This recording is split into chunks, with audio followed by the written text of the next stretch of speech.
I'm Ashley Krosvik from Troop 16084, and in today's video, we're going to learn how to check the fluids in your car.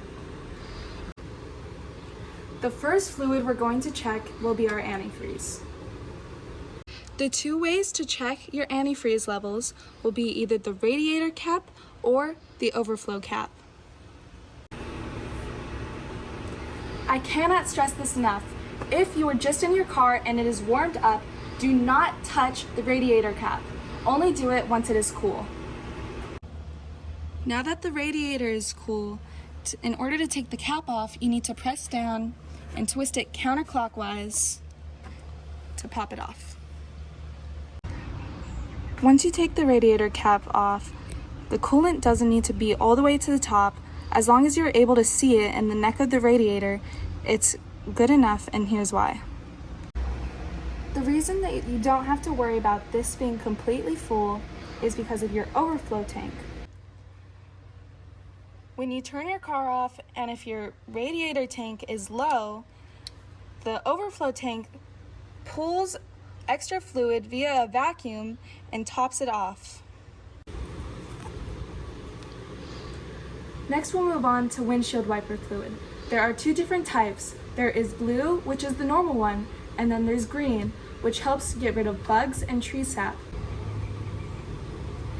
Windshield wiper fluid is extremely important because you always need to be able to see through your front windshield. Finding my windshield wiper cap is very easy, and when pulling it out, you can see that the wiper fluid goes up to around here, and you want it at least, if you can see it, to this little dot on the indicator. If you pick up your cap and it doesn't have an indicator, that means that it is likely broken off or you never had one to begin with. In that case, you'll just want to fill up until you can see it in the neck. Next, we're going to check transmission fluid level and condition. Many cars today don't have a transmission dipstick, and if that's the case, then take it to your mechanic or a qualified transmission shop.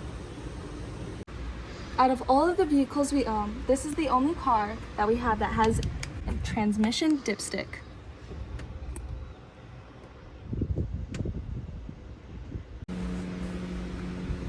In order to check it, you're going to have to go down and pull the dipstick out, and make sure you have a cloth handy so you can check.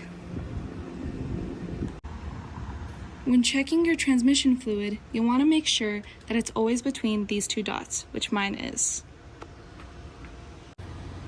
In order to check the condition of the fluid, you can rub it on your hand and it should be either a pink or clear fluid. As you can see, mine is getting a little dirty, so we're going to have to change it soon. The next thing we're going to do is check the engine oil and condition. We're going to pull this out. We're going to wipe it, place it back in,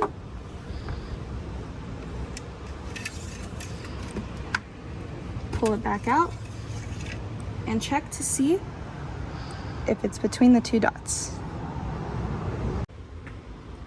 Now that we've checked the level and made sure it's good, we're going to check the condition, and we're going to do the same thing that we did when we checked the transmission fluid. We're going to rub it on our hand. You can see that mine is a beautiful color because I just did an oil change 2 weeks ago. Next, we're going to check brake fluid levels. If you ever see your brake light turn on your dash, it typically turns on for one of three reasons. The most common one is that you left the parking brake on. The second most common is that your brake fluid is low. And the least common reason would mean that you have a problem with your anti-lock braking system or your ABS. The first thing you'll want to do is a visual check. You can see on the side that there's a max and a min, and you'll want to make sure that it's between that and always closer to the max. If you check and it's low, Be very careful when taking this off because if any brake fluid hits your car, it will eat away at the paint. If you are low and you need to find out which brake fluid you need, you can check your owner's manual and find out if you need .3, which is regular, or .5, which is full synthetic. Next, we're going to check power steering fluid. Most vehicles, 2013 and newer, don't have power steering fluid because they are steered electrically. Like the majority of our fluid, there is a max and minimum. You want the line to be in between those, but closer to the max. And if it is low, just pop open the cap and refill it. You can check your owner's manual to see what kind of fluid that you need.